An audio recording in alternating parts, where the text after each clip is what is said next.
Vamos ter mais uma palavra de oração. Senhor, nós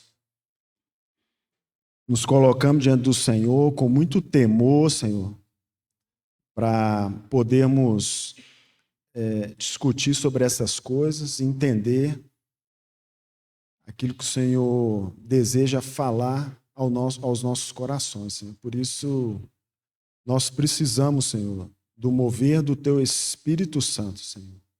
Tanto para este, Senhor, que deseja compartilhar, quanto para os nossos irmãos e irmãs que estarão ouvindo, Senhor. Precisamos da unção do Teu Espírito Santo, Senhor. E rogamos isso, que o Senhor nos conduza aqui nesse tempo e que o Senhor seja glorificado em nome do Senhor Jesus. Amém, Senhor. Amém. Bom, no domingo passado, nós fizemos essa viagem com Paulo, na sua chamada segunda viagem missionária. E eu não sei se os irmãos viram pelo vídeo, depois os mapas lá ficaram de boa qualidade, o que ajuda muito a gente ter uma visão prática, né, das caminhadas que Paulo fez. Hoje eu queria continuar falando a respeito da terceira viagem de Paulo. Paulo ainda não escreveu a carta aos Coríntios, então nós precisamos passar por isso ainda, né? Paulo, ao fim da viagem, da segunda, sauda os irmãos em Jerusalém, volta para a Síria, para Antioquia, que era um centro missionário naquela época. O Senhor moveu fortemente ali naquela cidade, e ali era a base de Paulo, né? Então Paulo retorna ali para a Síria, e de lá, novamente, ele inicia a sua terceira viagem. Essa aqui é uma visão panorâmica da terceira viagem de Paulo. Deixa eu ver se é isso aqui mesmo, porque nem eu estou enxergando. Paulo, então, parte de Antioquia e começa a sua viagem pela região da Galácia, da Sicília, da Cilícia. Sicília ganhou uma região aí. E Paulo vai, então, revisitar os irmãos que ele já tinha visitado antes. Então, o registro de Lucas vai dizer que ele volta àquela região e vai confirmando, né, os seus discípulos, né, em questões da fé. Agora, enquanto Paulo está viajando por essa região aqui, os irmãos vão se lembrar que na segunda viagem, Priscila e Áquila, eles descem com Paulo, eles estão lá, eles saem de Corinto e eles ficam em Éfeso. Paulo passa rapidamente por Éfeso, Priscila e Áquila, eles ficam lá. Então, quando Paulo agora começa essa terceira viagem, passando por essas regiões baixas ali da Ásia Menor, Priscila e Áquila já está em Éfeso, tá certo? Quem que chega em Éfeso nesse período? Apolo. Apolo é uma figura interessante e é importante a gente mencionar isso porque Apolo vai ser lembrado na primeira carta quando Paulo escreve, né?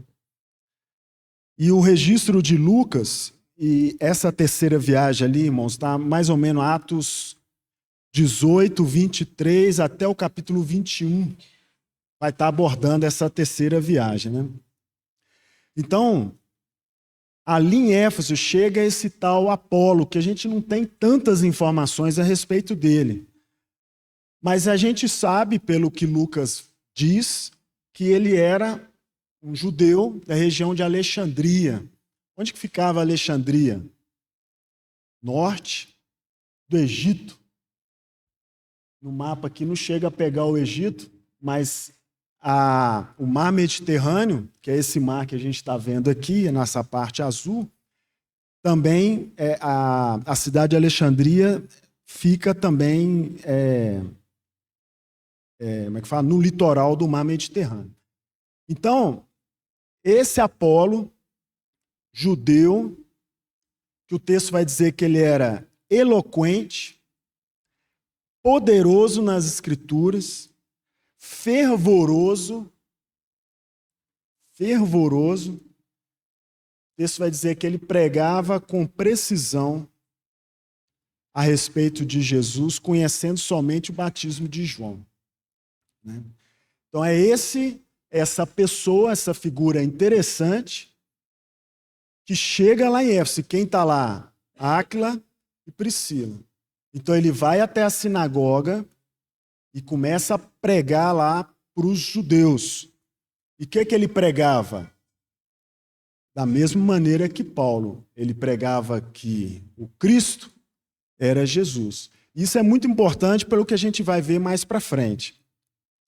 Então, Priscila, né, Áquila, ouvindo o irmão Apolo pregando, eles chamam Apolo para expor a ele com mais precisão. E é interessante o texto, porque o texto já fala que ele pregava com muita precisão. Mas ele ainda conhecia em parte. Muito do que foi revelado a Paulo, por exemplo, ele não conhecia. E é interessante que eles chamam Apolo, sentam com ele e falam: Apolo, deixa eu te contar algumas coisas que você ainda não está sabendo. Muito foi revelado a Paulo. E Priscila e Áquila eles passaram muito tempo com Paulo em Corinto. Né? Então eles aprenderam muito. E aí agora eles estão em Éfeso e chega essa figura lá, esse Apolo. Né? E então ele deseja ir para Acaia, que é a região onde está Corinto, e é para lá que ele vai. Para essa região aqui. Não é. Não é, porque está faltando uma beirada aqui. Não tem um mapa anterior, não? Ou depois? Tá. É esse mapa aqui que eu queria. Isso. Então aqui está Éfeso, Apolo está nessa região aqui. Paulo está andando por aqui, nessa região aqui, né, na Galácia, na Cilícia, isso. Paulo, e Éfeso está aqui na Ásia Menor. Aqui está Apolo, Priscila e Áquila. E aí Apolo, ele decide então ir para a região da Caia, que está aqui, na Grécia. Nessa região aqui do Peloponeso, que o Arthur até me corrigiu depois, que eu falei o nome meio errado. Então, Apolo vai encomendado pelos irmãos e ele vai para Corinto. Esse movimento é muito interessante, porque isso facilita a gente entender algumas coisas depois. Então, Apolo sai de Éfeso e vai para Corinto. E depois que Paulo viaja para aquelas regiões lá da Cilícia, né, da Galácia, Paulo então vai para Éfeso, que era onde ele desejaria provavelmente ir na segunda viagem. O Espírito Santo falou: não, para lá você não vai agora. Paulo foi para lá agora. Então Paulo chega em Éfeso. Apolo agora está onde? Nesse momento ele foi para Corinto. Éfeso, irmãos, é uma cidade muito semelhante, sob vários aspectos, a Corinto. Uma cidade grande, próspera, que tinha uma estrutura de cidade, né, comparável com Corinto, né, com teatros, com templos religiosos, a parte comercial muito forte. E Éfeso era um ponto importante em toda a Ásia ali. Em toda essa região aqui, Éfeso era muito importante. Por que isso tem relevância? Porque Paulo, ele usava dessa estratégia. Paulo não necessariamente ele precisava viajar por toda aquela região, mas que muita gente de toda aquela região passava por Éfeso. Tá certo? Então, Paulo chega lá, como ele sempre faz, ele procura uma sinagoga e começa a pregar lá. E ele faz isso por 3 meses. E como também era comum de acontecer, que a gente sabe que os judeus eles gostam de um debate. Diferente da gente, assim. A gente não gosta muito de debater, né? Mas os judeus, conta-se que eles gostam desse contraditório. Né? Então, eu imagino que, nesse caso, eles suportaram Paulo por 3 meses. Depois, e aí eles começam aquele mesmo comportamento que Paulo experimentou em outros lugares. Blasfêmia, né? E aí, então, Paulo deixa de pregar ali na sinagoga e ele vai para uma tal escola de Tirano. A gente não tem muita informação sobre isso, nem sobre quem é Tirano, mas parece ser o quê? Uma escola. Né? Parece ser uma escola mesmo. Provavelmente Paulo compartilhava lá em momentos que não tinha aula. É claro que escola não no estilo que a gente tem hoje. Né? Escola do jeito que a gente tem hoje é algo extremamente moderno. Né?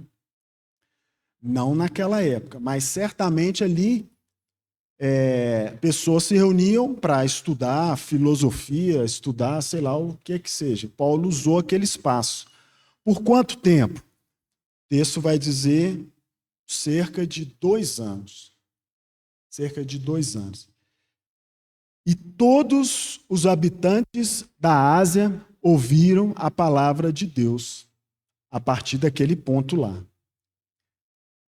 Então, Éfeso estava numa posição geográfica estratégica para aquela região e Paulo pregou e atingiu muita gente de toda a Ásia Menor. E o ministério de Paulo ali frutificou muito, bastante. Muita gente foi batizada, muitos milagres, exorcismos. Né? Tem até aquele ponto que é interessante, aqueles filhos lá de um mestre da lei lá que eles queriam também exorcizar e um dos demônios veio falar assim, olha, eu sei quem é Jesus, sei quem é Paulo, mas e vocês, quem são? Né? Então, já queriam estar imitando Paulo, mas não no mesmo espírito. Então, muita coisa aconteceu. Do ponto de vista comercial, o evangelho que foi pregado ali em toda a Ásia começou uma transformação grande naquela região. Lucas registra que muitos queimaram livros mágicos, né? Livros que deveriam ensinar coisas, né? De religiões ocultas, de coisas cerca assim, 50 mil denários. Eu fui dar uma olhada, um denário, o salário do trabalhador de um dia. Aí eu fiz uma conta bem ralé, né? Peguei lá o salário mínimo brasileiro, dividi por 30 e multipliquei por 50 mil. Daí, por volta de uns 2 milhões e 200. Já dá para a gente ter uma ideia que é muito dinheiro mesmo. Né? Então, o evangelho realmente estava tocando em pontos que eu acho que são daqueles pontos, um deles, né? Mais difícil de tocar na gente. O bolso. E ali eles estavam se desfazendo daquelas coisas. O que mais? É nesse tempo aí que Paulo escreve sua carta aos Coríntios. E aí nós vamos ver que a igreja dos Coríntios, né, lá em Corinto, era uma igreja muito complicada. E eu fico pensando em como é que Deus capacitou Paulo e seus cooperadores, que Paulo não estava sozinho, para lidar com toda essa situação. Porque muitos desafios ele já tinha ali em Éfeso. O testemunho que ele deu é que ele lutou com feras. E, ao mesmo tempo, ele tendo que lidar também com questões em outros lugares, como foi o caso de Corinto. E era uma igreja que deu muito trabalho para Paulo. Né? Então, mas é nesse tempo, por volta do ano 55, Paulo escreve essa carta, que a gente chama da primeira carta de Paulo aos Coríntios, nesse tempo aqui. Devido a toda essa sua influência, Paulo causa um furor lá dos ourives, Demétrio, e levanta toda aquela confusão. Eles fabricavam provavelmente miniaturas, né, da deusa Diana, porque lá em Éfeso estava lá o grande templo da deusa Diana, que era adorado em toda aquela região. E eles falaram, olha, esse cara está quebrando a gente. Está quebrando a gente, porque ele está pregando aí que as pessoas não podem adorar a Diana, elas têm que adorar esse tal Jesus. Né? E aí eles causam toda aquela confusão na cidade, eu não vou entrar em detalhes. No final das contas, a multidão ela é dispersa mesmo, porque, assim como acontece muito hoje, tinha um monte de gente lá que nem sabia o que estava fazendo lá, mas eles tiveram até a preocupação, falaram, daqui a pouco eles vão achar que nós estamos aqui num motim contra César, né? Então vamos desfazer esse negócio. O fato é que Paulo, então, sai de lá após esse incidente e ele resolve, veja bem, quero voltar para Jerusalém. Mas Paulo está em Éfeso ainda, né? Eu quero voltar para Jerusalém. E aí Paulo começa essa viagem de volta. Só que ele deseja passar pela Macedônia e também pela Acaia. Então Paulo, que está aqui em Éfeso, ele passa em Troade e começa a passar por todos esses lugares aqui em cima. Na Macedônia, ele passa onde? Onde ele já tinha visitado da outra vez. Filipos, Tessalônica, Bereia, muito provavelmente. Ele passa por essas regiões, né? Nessas regiões aí, parece que ele escreve a sua segunda carta aos Coríntios. Ou seja, ele ainda não chegou em Coríntios de novo, em princípio, e aí ele escreve a sua segunda carta aí na região da Macedônia, ele passando por lá. Provavelmente no ano 55, ou seja, um ano depois que ele escreve a primeira. E aí, Paulo então chega em Corinto. E aí é meio frustrante, assim, eu confesso. Porque a sua passagem por Corinto, Lucas descreve em um versículo. Paulo chega lá, fica lá por 3 meses. Por 3 meses. Então a gente não tem muito detalhe como que foi essa visita de Paulo. A gente tem mais detalhes de que fácil não foi por meio das suas cartas, né? Então, nós vamos entrar um pouco no detalhe, mas eu só quero terminar a viagem. Então, nesse momento aqui que Paulo passa em Corinto, ele também escreve a carta aos romanos.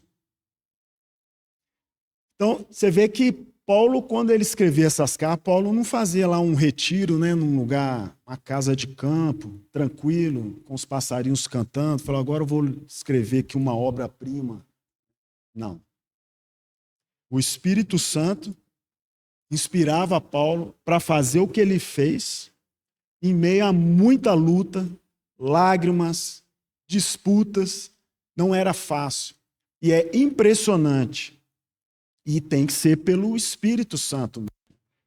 E ele escreve aqui em Corinto essa obra, essa carta aos Romanos, que é uma obra a gente quase não conhece, né, irmãos? A gente quase não conhece essa carta, mas é uma obra que ela é fundamental para nós cristãos. Fundamental. Paulo ele descortina toda essa verdade a respeito da nossa salvação. Então é nesse tempo. Então percebam que essas cartas, olha, Paulo escreveu em Corinto, 1º, 2º Tessalonicenses, Paulo escreveu em Corinto, carta aos Romanos, Paulo escreveu em Éfeso a primeira carta aos Coríntios, na Macedônia, a segunda carta aos Coríntios.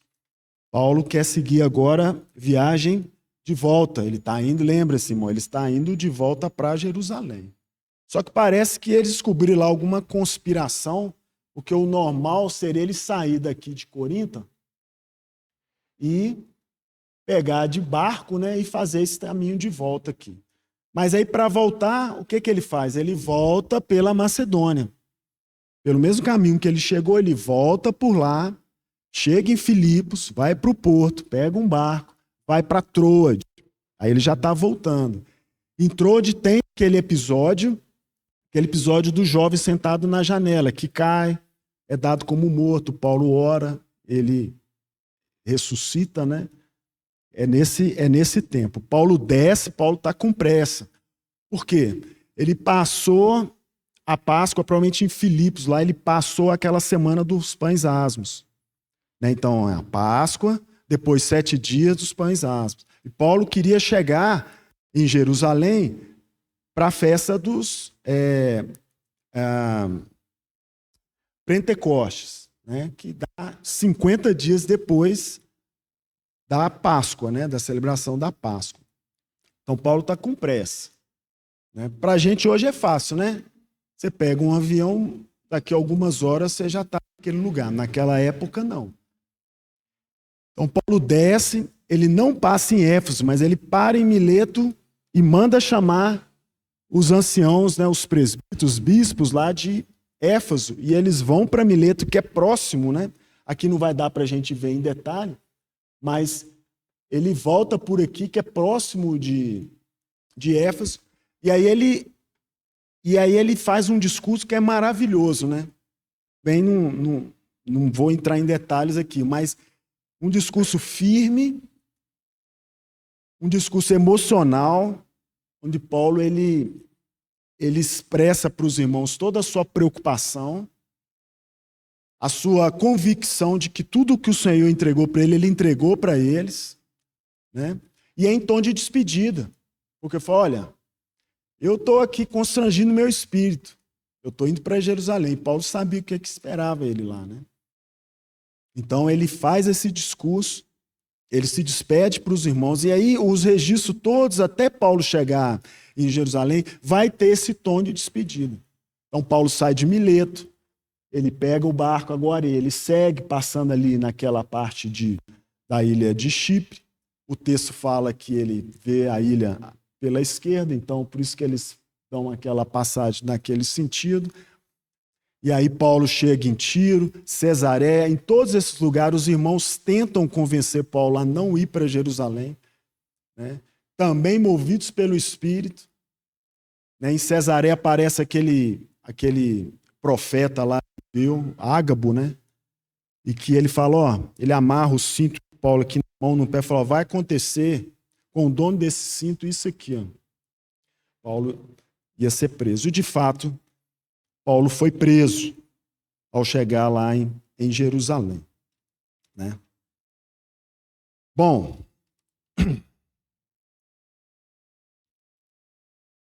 então, da primeira visita de Paulo em Corinto, por volta ali dos anos 50 depois de Cristo, Paulo deve ter saído de Corinto ali, no 52. Paulo escreve de Éfeso a primeira carta, ali no ano 55. Nesse meio tempo, acontece um monte de coisa ali na cidade de Corinto. Quiser tirar a imagem, pode tirar, por favor. Acontece um monte de coisa lá em Corinto. O negócio lá está complicado. E parece, pelo texto da primeira carta, parece que há uma dinâmica ali, que até um irmão veio me perguntar domingo passado por que eu falei que talvez essa não fosse a primeira carta, né? É porque Paulo menciona isso ali no capítulo 5. Então parece, sugere-se que a dinâmica seja o seguinte: enquanto Paulo, provavelmente em Éfeso, ele recebeu uma carta, Paulo enviou uma carta para os coríntios. Paulo, então, recebe uma carta dos coríntios, talvez uma carta resposta ou complementar. E aí, de posse dessa carta, não somente, Paulo, então, responde aos coríntios com essa carta que nós estamos falando aqui, o que a gente chama da primeira carta de Paulo aos Coríntios, nessa primeira carta, o texto canônico, né? Essa suposta carta, certamente ela existiu, mas então ela não é suposta, mas nós não temos registro disso. Isso não foi preservado. Ah, Marcelo, mas por quê? Eu não sei. Quando nós encontramos o Senhor, a gente pergunta para ele por que isso não foi inserido no texto, né? Há uma terceira carta aos Coríntios que foi escrito, não tem dúvida quanto a isso, né? Mas lá do final do 2º século, que não foi escrita por Paulo, mas como era comum em muitos textos apócrifos, às vezes para pessoas que tinham até uma boa intenção de corrigir situações, elas escreviam alguma coisa, botavam o nome de algum apóstolo para poder tentar ganhar alguma notoriedade naquilo. Então, existem escritos apócrifos, né? Mas não é o caso nosso aqui. Então, a estrutura, Paulo, ele se baseia nessa primeira carta com duas informações. Uma eu já mencionei, que essa carta endereçada a ele. Quando a gente vai olhar isso lá no primeiro versículo do capítulo 7, Paulo vai falar: quanto ao que me escrevestes. E aí ele começa, então, a discorrer dali para frente. Só que antes, Paulo vai discorrer uma outra informação que ele recebe. De onde? De pessoas da casa de Cloé. Cloé, sei lá. Então, ele recebe informações, a gente não sabe se são, de repente, filhos, se são servos, mas lá no primeiro capítulo, lá no versículo 11, ele vai dizer: olha, eu estou sabendo aí por esses da casa de Cloé, né? Então, ele pega essas informações e ele responde quanto a isso que ele ouve, ele responde. Então, tem as informações que ele recebeu de Cloé e tem as informações que ele recebeu dessa carta. Talvez essa carta tenha sido levada, alguns dizem que pode ter sido pelos mesmos da casa de Cloé, né? Mas, provavelmente, foi mesmo, deixa eu ler aqui, Estéfanas, Fortunado e Acaico.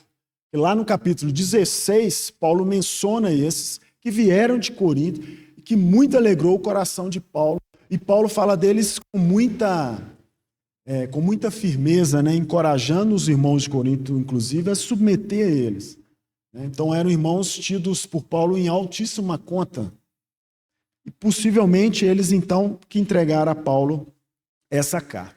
Pensando nisso, aí projeta o penúltimo arquivo aí, que foram só esses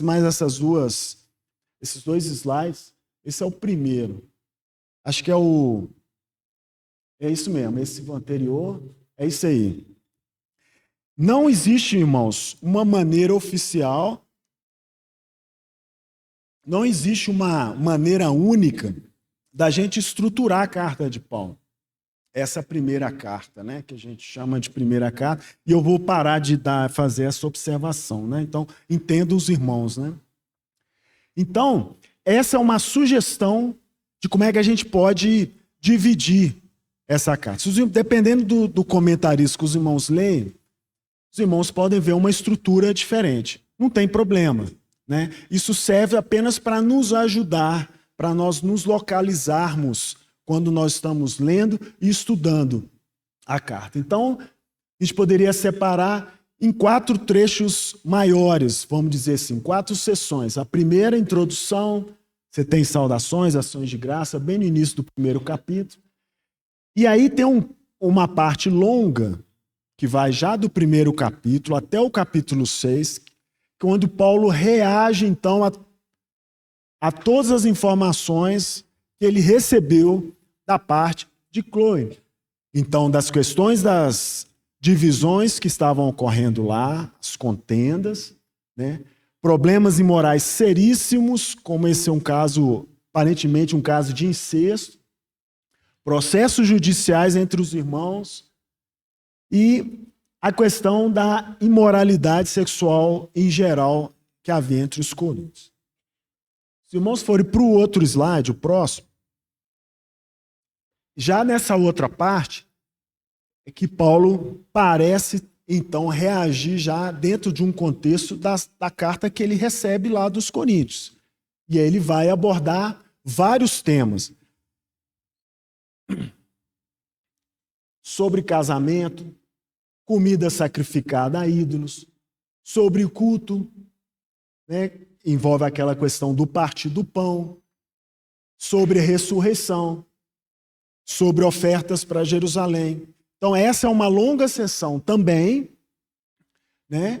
E Paulo parece, então, estar comunicando com eles a partir do que ele recebeu. Eu acho que parece que seria mais fácil a gente tivesse essa carta, né? Para a gente contextualizar melhor. Mas eu achar não significa nada, que provavelmente o melhor é do jeito que está mesmo, né? Porque o Senhor sabe todas as coisas, né? Então, graças ao Senhor que foi dessa maneira. Então, o Senhor nos ajuda para compreendermos essas coisas. Então, na última sessão, a sessão de conclusões, onde é mostrado uns planos de viagens e as saudações finais. Essa é uma divisão que eu gosto, né? Outros podem tentar dividir de uma outra maneira. Mas, irmãos, quando a gente olha isso, essas divisões, todos esses temas, pode até tirar o slide, são muitos temas picados. É muito difícil, parece, né, que 1 Coríntios não tinha um tema, vamos dizer assim, unificador, né?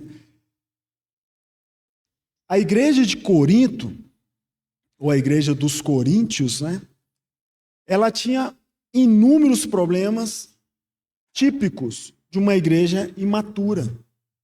Paulo se refere a eles dessa maneira: vocês são muito carnais, né? Mas também era uma igreja cheia de poder, e daí dá aquele nó na cabeça da gente. E pode nos ensinar muita coisa. Quando a gente começa a ler a introdução da carta, se a gente tivesse acesso a só essa primeira, eu duvido que nós imaginaríamos todas essas coisas que estavam acontecendo, todas as dificuldades que os coríntios estavam tendo, porque eles também foram fortemente abençoados pelo Senhor, em poder, ungidos pelo Espírito Santo. Mas era uma igreja imatura. Parece contraditório, mas não é, porque aconteceu e assim é que Paulo estava lidando com aquela situação. Então, durante todo esse tempo, eu tenho falado com os irmãos do pensamento da época, das dificuldades, né, do pensamento das religiões, muita filosofia, né? Então, eu vou lembrar aqui alguns pontos que eu não falei dessa maneira explícita, mas parece, irmãos, que essa imaturidade, toda a carnalidade dos coríntios, todos esses pensamentos subjacentes, né, o que é como se nós transportássemos naquela época e a gente pudesse pensar assim: olha, todas as peças de teatro, cinema, TV, novela, as redes sociais, você tem um pensamento, um monte de coisa. Então as crianças já começavam a ir aprendendo muitas dessas coisas. Isso estava muito ligado aos costumes. O estranho ali era o evangelho. O evangelho era transformador, né? E eu tenho certeza, irmãos, que Paulo, pregando aos coríntios durante tanto tempo, talvez Pablo tenha resumido aqui hoje no Partir do Pão toda o que é essencial do evangelho. Falou, é a nossa história. E Paulo falou com eles isso, tanto para judeus quanto para gentios. E aí a gente fica pensando, né, mas como assim? Será que eles não entenderam? Então, será que nós não entendemos? Então a gente... Eu não quero dar spoiler, não, senão eu começo a ir para frente e para trás. Mas a gente tem esse problema, os coríntios tiveram esse problema. Não era por falta de mensagem. O problema era outro. Era muito comum naquele tempo um pensamento dual, o que os estudiosos chamam de dualismo. Tem vários tipos. Mas eu vou focar no que provavelmente era o que era comum naquele tempo lá. Dividia-se muito fortemente mundo material, mundo espiritual. Em que sentido? O mundo material serve para absolutamente nada. E é essencialmente ruim, mal. O espírito pode ser salvo. Então, colocava essas duas coisas bem nos extremos. E esse pensamento, alguns comentaristas, eles, pensando a respeito disso, olhando pelas pendências, as pendengas lá que Paulo teve que tratar com os coríntios, dá para a gente perceber, de maneira até muito clara, que por causa desse pensamento dual, carne ruim, não serve para nada, joga fora, num extremo. Porque nós concordamos em parte, irmão, nós vamos chegar lá. Do outro lado, o Espírito, é por onde nós conseguimos ser salvos. E aí, esse tipo de pensamento tem dois movimentos no pensamento grego, né? Dois movimentos. Você poderia cair tanto no movimento que eles chamam de um ascetismo. Então, não sei se o irmão já falar, né, no passado, aquele é um asceta. É nesse sentido, por causa desse movimento. O que eles pensavam? Resumindo muito, né? Negação dos prazeres sensoriais. Mas o que é isso exatamente? Entretenimento? Não. Isso é coisa da carne. Comida? Não. O máximo ali para você sobreviver. Isso é coisa da carne. O que mais? Sexo? Coisa da carne. Então, nada disso. Então, eles tendiam uma vida mais simples sobre vários aspectos. Então, eles negavam todo e qualquer prazer, pensando que com isso e dessa maneira eles conseguiam então elevar o espírito, né? Então, quando a gente vê, por exemplo, 1 Coríntios 7, Paulo está tratando uma questão ali, quando a gente lê rápido, parece que não é nem isso que ele está tratando. Mas Paulo está tratando ali, parece que havia entre eles uma promoção ali do celibato entre casados. Então parece uma influência do pensamento asceta, né? A negação do sexo dentro do casamento.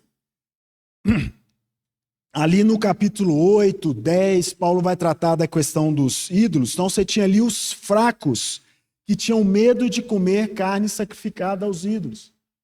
Também isso aproxima ali um pensamento do ascetismo. A negação da ressurreição, ali no capítulo 15, também. Para o corpo, tudo é ruim, não serve para nada. Como assim ressurreição? Como assim isso aqui precisa... Como assim vai haver ressurreição dos mortos?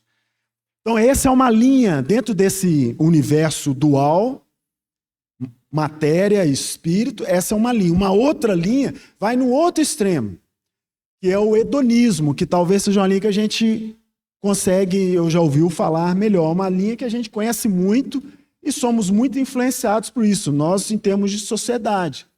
Só não conhecemos por esse nome. Mas qual que é a ideia do hedonismo? É a busca da felicidade pelo prazer, negação da dor. Aí eles vão para o outro lado. Isso aqui, ó, serve para nada, né? Então vamos aproveitar ao máximo. De qualquer maneira. Então o sexo não é só dentro do casamento, é fora também, de uma maneira absurdamente imoral. A comida, tratada de uma maneira absurda. Então talvez ali em Coríntios, quando a gente olha, por exemplo, ali no capítulo 5, naquele caso gravíssimo, provavelmente um incesto, parece ser uma influência desse tipo de pensamento. Ah, não, isso é coisa da carne. Porque os coríntios estavam sendo tolerantes com respeito a isso. Você tinha, da mesma maneira que tinha os fracos que temiam comer das carnes ali, você tinha os fortes, que comiam as carnes sacrificadas aos ídolos, até nas festas ali, de celebração para os próprios ídolos, né? Então, todas essas coisas Paulo foi tratar. Mas parece uma questão que vem desse pensamento hedonista. Aqueles que tinham mais posse, até ali na hora do partir do pão, sentavam para comer, comiam muito, enchia a pança, enquanto tinha lá pessoas que não tinham o que comer. Então aquele prazer exacerbado, né, pela comida, pela aquela churrascada lá e um monte de gente só olhando lá, né, não tinha nada para comer. Parece influenciado por essa linha. Influência subjacente, irmãos, cultural, né? E até uma outra coisa. Os abusos dos dons espirituais. O que também parece muito ligado a isso, né? Eu acho que Paulo, talvez eu também, eu entraria muito por essa linha hedonista, se não fosse para o Evangelho. Porque Paulo, quando ele vai tratar da ressurreição, Paulo fala isso, espera aí, se Cristo não ressuscitou, comamos e bebamos, que amanhã nós morreremos. Parece ressoar o que escreveu Isaías, né? Lá no capítulo, que eu não vou lembrar agora, capítulo 20, 22, não me lembro, mas Isaías fala a mesma coisa. Eclesiastes, o escritor de Eclesiastes também vai nessa mesma linha. É um pensamento nessa linha aqui do hedonismo. Olha, se não tem esperança, então qualquer coisa serve, né? Então, irmão, imagina que para os gentios daquela época, para os gentios, esse ponto era, todos eles traziam essa carga de pensamento, e isso conflitava com o evangelho simples que Paulo estava pregando. Sabe uma outra coisa que talvez os judeus também tinham dificuldade? Desde Alexandre o Grande, quando começou-se então a proliferar toda essa cultura grega, né?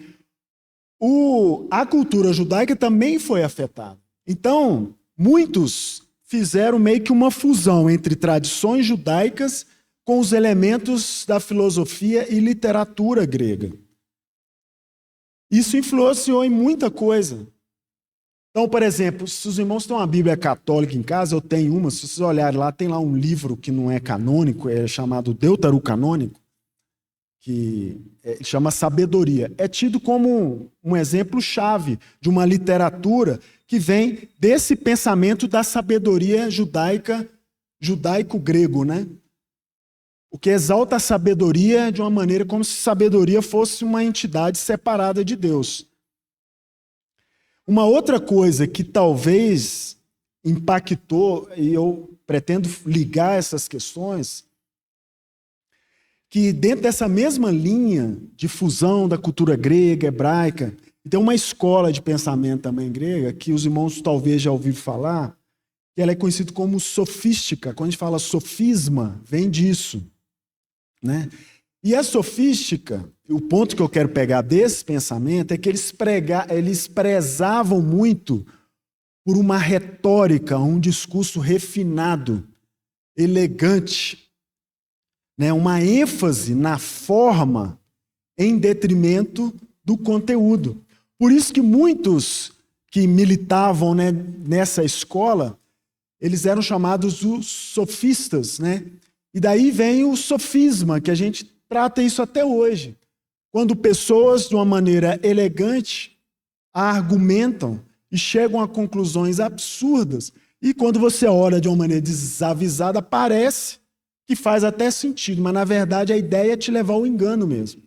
Porque o importante, eles se divertiam com isso. O importante é a retórica, né? Então, esse tipo de pensamento também parece ter influenciado muito lá nos coríntios. Então, qual que é o problema dos coríntios? Qual que é o problema? Junta tudo isso, irmão, põe dentro de um liquidificador, bate esse negócio ali, porque eu não estou dizendo que são essas coisas de uma maneira explícita, de uma maneira pontual, mas põe essas coisas tudo no liquidificador, bate, e é a situação em que eles se encontravam. Então, alguns vão dizer que talvez essa questão do sectarismo, das divisões que estavam ocorrendo entre eles, talvez seja a base de todos os problemas que eles tiveram. Claro, todo esse sectarismo que bebeu das águas desses costumes todos que eu mencionei aqui. Uma outra questão que eu também quero mencionar para os irmãos, rapidamente, é um certo triunfalismo por parte dos coríntios. Porque eles foram muito abençoados pelo Senhor com dons espirituais que não faltava a eles, e não faltou. Então imagine nessa salada que a gente põe dentro do liquidificador, põe todas essas coisas. Será que a reação, então, deles foi se dividirem? Porque a perspectiva até mais tradicional está muito ligada a essa questão das divisões que eles tinham entre eles. Sabe o que tinha naquela sociedade lá, que era, de certa maneira era comum? Um negócio chama patronato, que é parecido com algo de assistência social que a gente tem hoje, só que hoje é governamental. Naquela época eram ricos, que se juntavam alguns mais pobres e tal, e eles ajudavam financeiramente essas pessoas. Em troca, eles tinham um trabalho sazonal, né, trabalho doméstico. As pessoas os aclamavam publicamente nas ruas. Eles tinham apoio político, né? Tinham apoio político. Então especula-se que essas questões podem estar por trás do que estava acontecendo ali. Porque essas divisões, se a gente for olhar de uma maneira mais próxima, não havia ali uma disputa entre cabeças. Os chamados líderes dessas divisões todas não estavam brigando entre si. As pessoas que parece que fizeram essas separações. Então, alguns dizem, será que não eram esses patronos? Então, tinha uma parte da igreja que reunia ali na casa dele, ele tinha ali os seus agregados e as suas simpatias filosóficas com um ou com o outro. Paulo trata dessas coisas. Mas talvez, irmãos, o ponto que mais difícil ali para Paulo tratar está muito mais ligado a como que eles entendiam essa questão do ser espiritual, do que era o homem espiritual. E aí entrava muita imaturidade. Eles eram extremamente imaturos. Paulo faz isso inclusive na segunda carta, Paulo precisou reafirmar sua autoridade apostólica frente a todas essas dificuldades. Paulo precisou convencê-los e mudá-los, mudar a teologia, entre aspas, dos coríntios para o evangelho. Porque os coríntios começaram, talvez, irmãos, são coisas que nos ajudariam a entender o que se passava lá. Talvez eles começaram a pensar na fé deles como uma nova ou uma equivalente Sofia, que quer dizer sabedoria, né? Os gregos amavam a sabedoria, filosofia, amor à sabedoria, né? Então, Paulo, lá no capítulo 2, no versículo 1, se nós olharmos lá, Paulo vai falar, olha, eu tive com vocês sem ostentação de linguagem ou sabedoria. Capítulo 2, versículo 6, sem persuasão. Paulo não esteve com eles usando de uma linguagem persuasiva na retórica. No capítulo 3, no primeiro versículo, Paulo, quando vai falar do leitinho lá, ele vai falar, vocês são carnais, eu falo com vocês como eu falo com crianças espirituais, porque é isso que vocês são. Na segunda carta de Paulo aos Coríntios, lá no capítulo 10, os irmãos vão ver Paulo descrevendo lá como os coríntios, referindo a Paulo, a presença dele, Paulo, é fraca e a palavra desprezível. De maneira, irmãos, que talvez o maior problema que os coríntios estavam tendo ali não era entre eles propriamente dito, mas com respeito a Paulo, no ensinamento do evangelho. E aí, Paulo não esteve entre eles nesse nível, né? Nesse nível que muitos esperavam ali como esses expoentes filósofos, que era característico da história deles, né? Paulo não parece ali estar movendo, então, e tentando tratar facções. Vocês aqui, vocês estão certos aqui, mas o outro ali está certo ali. Mas Paulo não entra nesse mérito. Paulo atua de cima. Paulo, quando ele vai falar de Apolo, ele fala de Apolo com muito carinho. Muito carinho. Paulo, quando estava em Éfeso, antes dele sair em viagem, ele envia Timóteo, não é isso? Timóteo e Erasto? Acho que sim. Ele envia adiantadamente, vão para lá. E eles foram para Corinto antes. E Paulo menciona isso na sua carta. E aí ele fala, olha, eu queria muito mandar Apolo junto com os irmãos.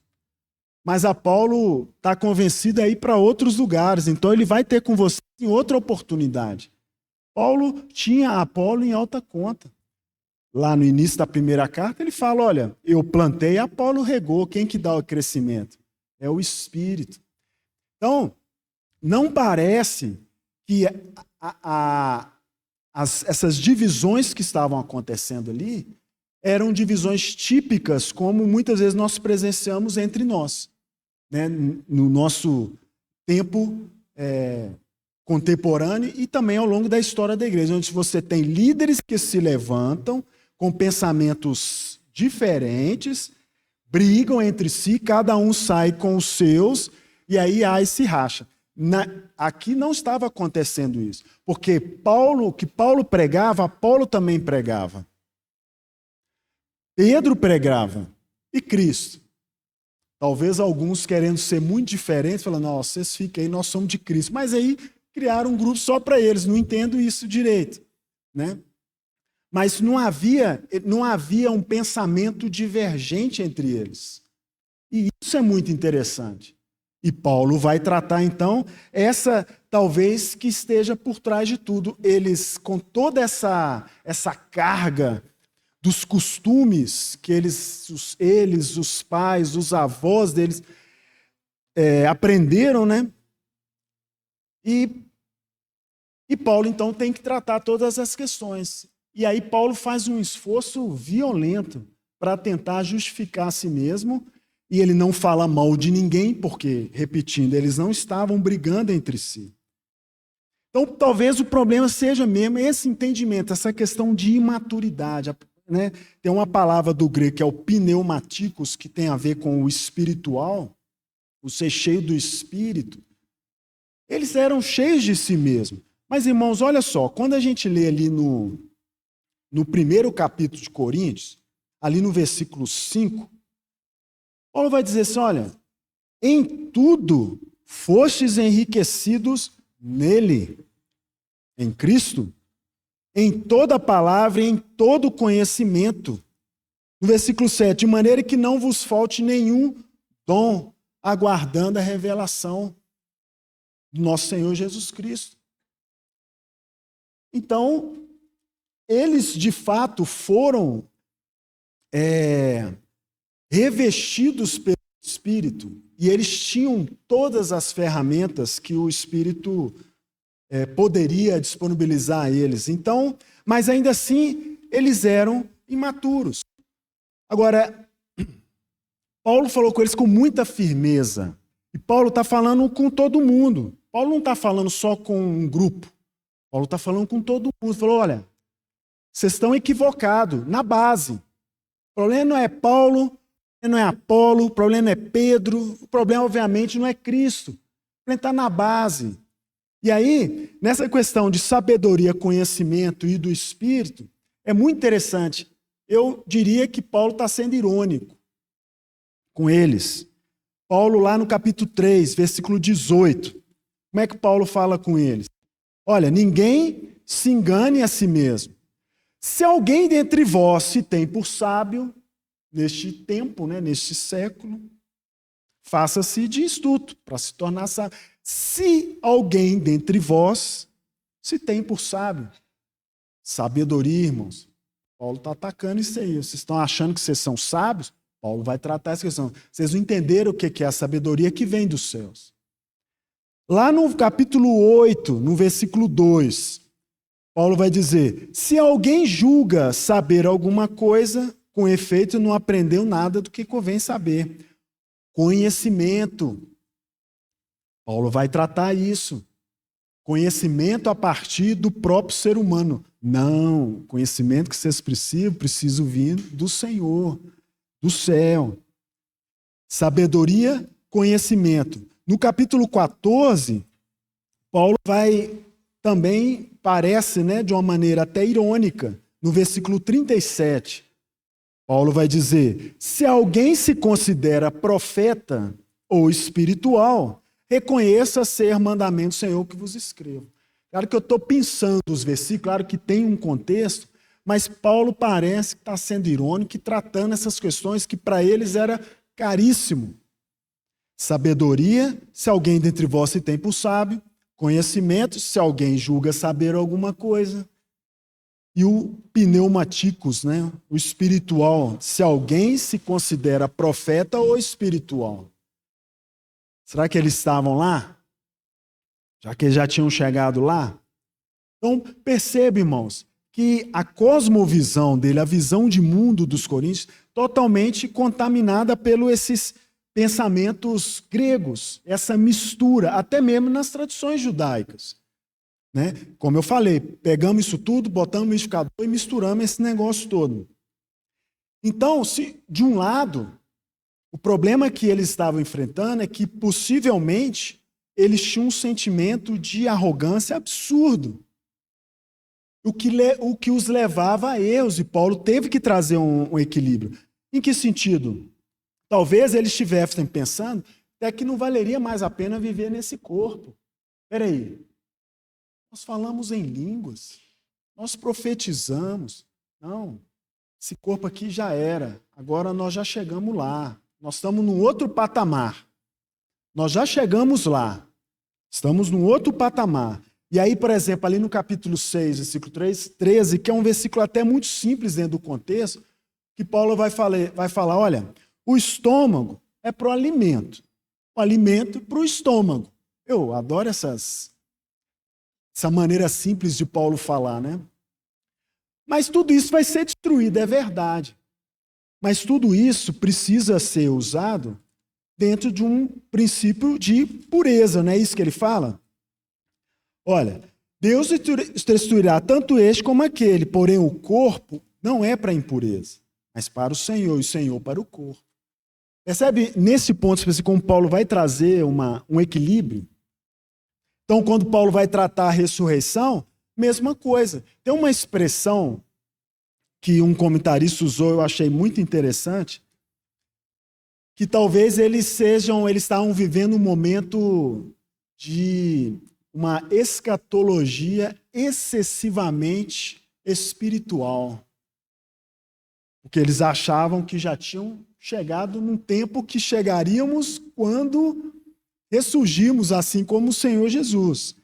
E o que os levava, então, olhando para o corpo de uma maneira, entendendo o seu corpo sem importância, então eles caíam no erro da negação, por exemplo, da ressurreição.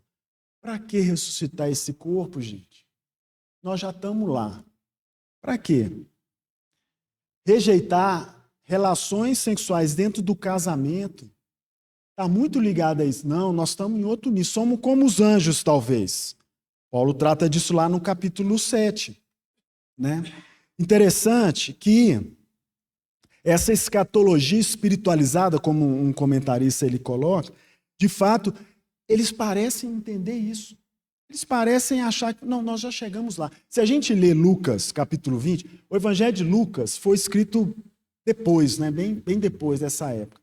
Mas talvez esse entendimento já tinha chegado ao ouvido deles. Se a gente lê lá em Lucas, capítulo 20, vou ler lá rapidinho. Eu tenho uma hora que eu estou falando. Eu já estou acabando, irmãos. No capítulo 20, aqui no versículo 35, então vai dizer assim, olha, mas os que são havidos por dignos de alcançar a era vindoura e a ressurreição dentre os mortos, não casam, nem se dão em casamento, pois não podem mais morrer, porque são iguais aos anjos.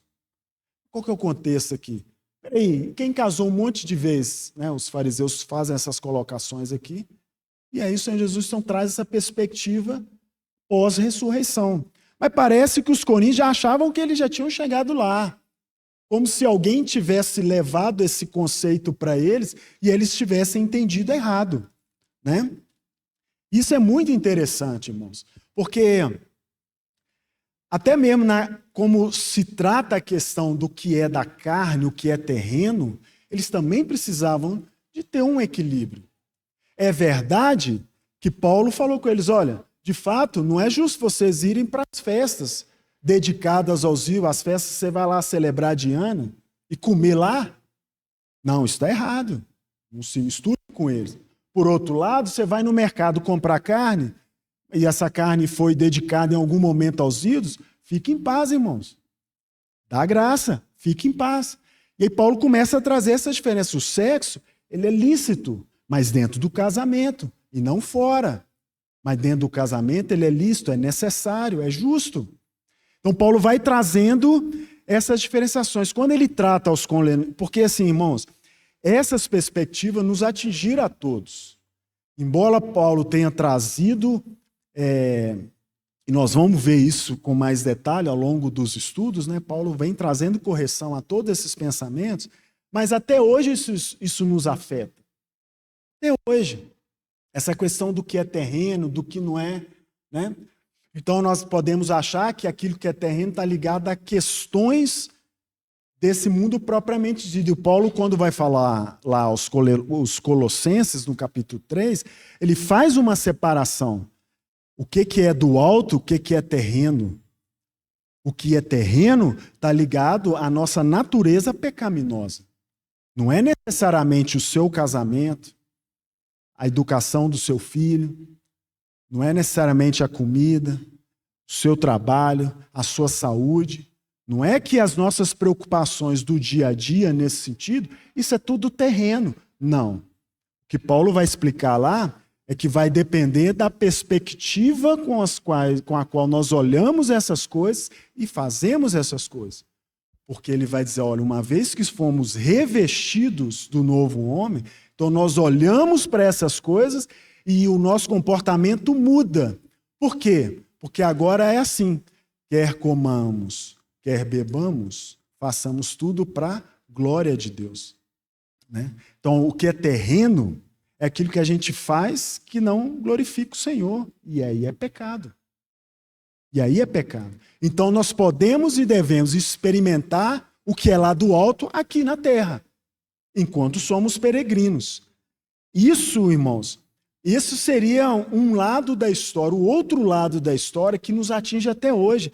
E eu quero ler um testemunho que, por uma coincidência, para não encontrar aqui uma outra palavra, há umas 2 semanas atrás, eu fui ouvir uma entrevista de uma jornalista que eu gosto, uma entrevista que eu achei que ela teria um tom mais político, né? Eu falei, eu quero ver um trecho. E o entrevistado é uma pessoa que eu já achei interessante vários dos seus comentários. E é uma pessoa que ele é homossexual assumido. Porém, ele se opõe, ele não está na mesma patota, né, progressista e que quer impor essas coisas. Né? Então, ele é meio Clodovil, se os irmãos já viram, a posição deles é diferente, totalmente equivocada com respeito ao evangelho, mas eu me refiro aqui nas questões políticas. Então eu fui ouvir essa entrevista e é impressionante como é que esse pensamento que nós estamos falando, que já atingiu os coríntios, como é que isso reflete até hoje. Por isso que os desafios eles permanecem. Na entrevista foi perguntado para ele assim, olha, você é homossexual, gay, e você milita num espectro político onde tem muitos cristãos. Muitos cristãos também estão nessa arena. E como é que você faz para lidar com isso? Né? E aí ele começa com uma retórica. Aí eu lembrei do sofista, não teve como. Ele começa num jogo de palavras assim absurdo. Eu escrevi, irmãos, porque eu achei muito interessante, porque se a gente não ficar atento, a gente cai nessas armadilhas. Que é como eu costumo falar lá em casa. Nós precisamos ficar atento até nas questões políticas, precisamos levar isso diante do Senhor, porque ainda estamos vivendo nessa terra, né? Mas o Evangelho está acima de tudo isso. O Senhor está acima de tudo isso. Então ele começa falando, olha, esse entrevistado, o conservadorismo valoriza a tradição e não os costumes. Acompanhe, irmãos. A tradição é maior que os costumes, ela molda os costumes. No pensamento conservador, eu falando de política, não é bem assim, porque tanto as tradições como os costumes são como que pilares. Qual que é a diferença? Basicamente, tradição é aquilo que é passado pelas gerações. Passam pelas gerações, né? E são as tradições. Os costumes estão mais relacionados ao tempo em que essas tradições estão sendo vividas. Então, por exemplo, o Natal, a maneira como se celebra o Natal, é uma tradição. Isso tem passado por gerações. Mas a maneira que isso é celebrado, isso muda. Aí entra os costumes. Dependendo se é no Brasil, se é na Europa, se é no Oriente, se é não sei aonde, dependendo da quantidade de plata que se tem, né? Né, não estou falando de festa bíblica, né, irmãos? Estou falando de tradições. Então ele pega esse gancho aí. Ele pega esse gancho. Então ele vai falar assim, por exemplo, porque ele está dizendo que a tradição é maior que os costumes, ela molda os costumes. Beleza. Ele vai dizer, olha, O casamento do mesmo sexo. Qual é o valor conservador? É o costume ou a tradição? Aí ele vai dizer, é a tradição. Aí a gente até concorda, né? A gente pensa que a tradição, né? Deus criou todas as coisas, no tempo de criação ainda criou Adão, Eva, homem e mulher, está tudo certo. Mas não, ele vai dizer, historicamente, o casamento é entre homem e mulher, mas que ele está se referindo ao costume. Mas ele diz, a tradição não é essa. Aí deu um nó no cérebro, né? A tradição é a formação de um núcleo familiar monogâmico. Mas não é entre homem e mulher, porque ele está dizendo que essa questão de homem e mulher é costume, mas não é tradição. Olha como é que é sutil. Porque nós poderíamos até concordar se botar tudo junto. Né? O que Deus criou é um núcleo familiar monogâmico entre um homem e uma mulher. Essa é a tradição, esse é um ensinamento bíblico, né? Então ele vai dizer, olha, o costume pode morrer, mas a alma continua. Lembre-se aí, irmãos, dualismo, matéria, espírito, matéria ruim, não serve para nada, hedonismo, ascetismo. Então ele vai falar, olha, nós temos um corpo mortal e uma alma imortal. A tradição é esquecida quando a gente confunde ela com o costume. A gente valoriza a carne e não a alma. Então, aí, valorizando a carne, a gente perde a vida eterna, como ensinou São Paulo. Como assim? Então, quando a gente valoriza o que é do alto, a gente não liga muito para a carne. E é assim, morrendo, que se vive eternamente. Olha que nó. E a jornalista falou assim ainda, nossa, pensando aqui em toda essa profundidade que você acabou de falar, porque ele falou mais coisas. Irmãos, esse é o típico pensamento. O que ele está querendo dizer aqui? Olha, não interessa o que eu faço com o meu corpo. O que é importante é o espírito. O que eu faço com o meu corpo não interessa. Um típico pensamento hedonista, misturado com um falso cristianismo absurdo. Isso eu ouvi há 2 semanas atrás. Mas, irmãos, era com isso que Paulo estava lidando lá na cidade de Corinto. Era com isso. Isso e muito mais. Essas coisas ecoam até hoje. Ecoam até hoje. Então, irmãos, quando a gente parando para estudar essa carta, isso precisa vir. A gente precisa pensar nessas coisas, porque isso vai nos causar e precisa nos causar, e é o meu encorajamento para os irmãos. Isso precisa nos trazer humildade. Precisa nos dar uma sensação de empatia. Precisa nos dar uma sensação de firmeza de fé, de não negociação com o pecado. Porque pensa bem, Paulo não teve um determinado momento, se dependesse de Paulo, talvez ele teria desistido dos coríntios. E o Espírito falou com ele, não, Paulo, eu vou te proteger. Fica aí, porque eu tenho gente nessa cidade. Como é que nós vamos falar que a igreja de Corinto não era importante para Deus? Cheio de dons, cheio do Espírito, tão carnal, tão imaturo, e com tantos problemas de base, e com toda essa filosofia, tudo isso junto e misturado.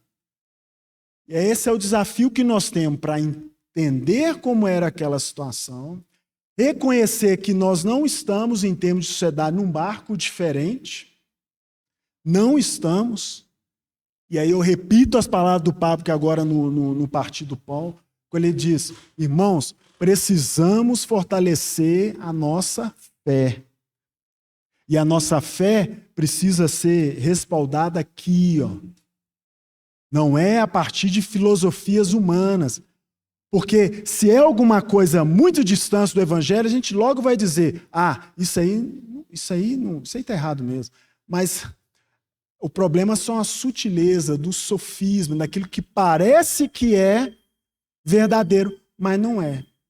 Irmãos, reconheçamos que, ao longo da história do cristianismo, né, o cristianismo, em muitos momentos, lutou contra isso, sofreu danos, E muitas doutrinas sofreram influência de todos esses pensamentos.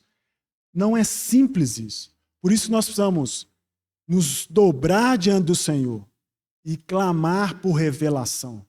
E nós perguntarmos, Senhor, abra os nossos olhos para, ao estudarmos essas cartas, ou essa carta, né, nós compreendermos, nos transportarmos para aquele tempo, termos empatia pelos coríntios, mas não sermos permissivos para com os pecados dos coríntios. Amemos os pecadores, mas não os pecados. Isso é fácil, irmãos? É claro que não. E aí, Paulo tinha muita oposição. Paulo, você nem falar, você sabe direito. Paulo, suas cartas são muito boas, mas nem falar, você sabe direito. Não sei, será que a voz de Paulo não era uma voz, assim, uma postura, não era uma voz, de repente, muito grave, né? Como se Paulo tivesse uma língua presa? Será que ao ouvir Paulo, as pessoas... Será que para ouvir Paulo precisava de ter misericórdia? O pessoal lá de Troa viu Paulo a noite inteira, embora um tenha dormido. Era madrugada, né, irmãos? Um dormiu, mas eles ouviram lá. Então, irmãos, a contribuição que eu tentei trazer para os irmãos, eu acho que eu consegui chegar num ponto. Teria outras coisas para comentar, né? Quando Paulo vai tratar com respeito aos ídolos, quando Paulo vai tratar com respeito às ofertas, porque para os gregos era muito inadequado Paulo, ou melhor, pessoas como Paulo trabalhar, porque os sábios daquela época eles não trabalhavam em trabalhos manuais, eles eram sustentados pelos que usufruíam da sua sabedoria, né? Então esse também é um outro ponto que Paulo vai trazer clareza a esse respeito. Paulo vai confirmar o direito que ele tinha, né, Apolo, mas ele preferia não ser pesado para os irmãos. Eu acho que Paulo entendia e enxergava por quê. É por causa dessas dificuldades que eles tinham. Talvez ligado a esse patronato, talvez Paulo não queria se comprometer. Irmãos, muita coisa, muitos cenários, muitos mal entendidos, muitos costumes, do ponto de vista do pensamento, tudo muito inadequado. O evangelho vem como que uma tsunami e causa uma transformação, mas isso não da noite para o dia. Porque aí na segunda-feira, na hora que eles iam trabalhar, aí aqueles costumes é que voltam. E aí que vinham os desafios que Paulo tentou lidar com eles, né? Então, não é uma trajetória simples, mas foi a trajetória que Paulo e seus cooperadores, também Apolo e tantos outros anônimos, alguns são citados só por nome, outros nem são citados aqui, mas certamente foram usados, não só em Corinto, como em outros lugares também, para que esse evangelho fosse transmitido, né? Então, irmãos, que o Senhor nos dê graça e que Ele nos ajuda a trilhar esse caminho com esses olhos, não de arrogância, assim como eles estavam sendo arrogantes, estavam com uma soberba espiritual, né? E com tantas falhas na carne, por mal entendido. Olhemos para isso aqui e nós vamos trazer muitos ensinamentos que são úteis para a gente hoje. Então, que o Senhor nos dê graça, abra os nossos olhos e nos dê um coração muito disposto a avançar nesse estudo, irmãos, porque aqui nós temos assunto para muita coisa, né? Durante o tempo que eu estava estudando, eu falei, não, eu queria mencionar isso, não, eu queria mencionar aquilo, não, eu queria mencionar... Eu falei, Marcelo, você vai ficar o quê? Vai querer falar sozinho? Isso vai contra os meus princípios? Querer falar sozinho agora? Não, então eu tentei condensar para que a gente tivesse um panorama, né, e a gente tivesse essa introdução da carta, que talvez, e que provavelmente não foi nem a primeira que Paulo escreveu, né? Mas é aquela que o Espírito, que aprove o Espírito Santo, a carta que aprove a ele que nós tivéssemos acesso. Então, que o Senhor nos abençoe, tá bom?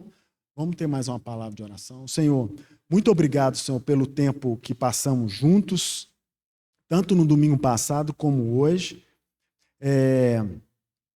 que o Senhor possa tornar claro, Senhor, na nossa mente, no nosso coração, todos esses desafios, Senhor, que estavam presentes ali naquela cidade, os desafios que Paulo enfrentou, e tudo isso que o Senhor levou Paulo a escrever, para que hoje nós tivéssemos acesso e pudéssemos aprender com o Senhor. Por isso nós louvamos o Teu nome, Senhor, porque nós não somos melhores que eles, mas em Cristo somos todos um, Senhor. Não há grego, Senhor, não há escravo, não há livre, não há homem, não há mulher. Somos em Cristo todos iguais, Senhor. Todos bebemos dessa mesma fonte, Senhor. Muito obrigado, Senhor. Que o Senhor nos conduza nesses estudos para que possamos ser edificados, para que o Senhor seja glorificado. Então, em nome do Senhor Jesus, que o Senhor nos abençoe. Amém.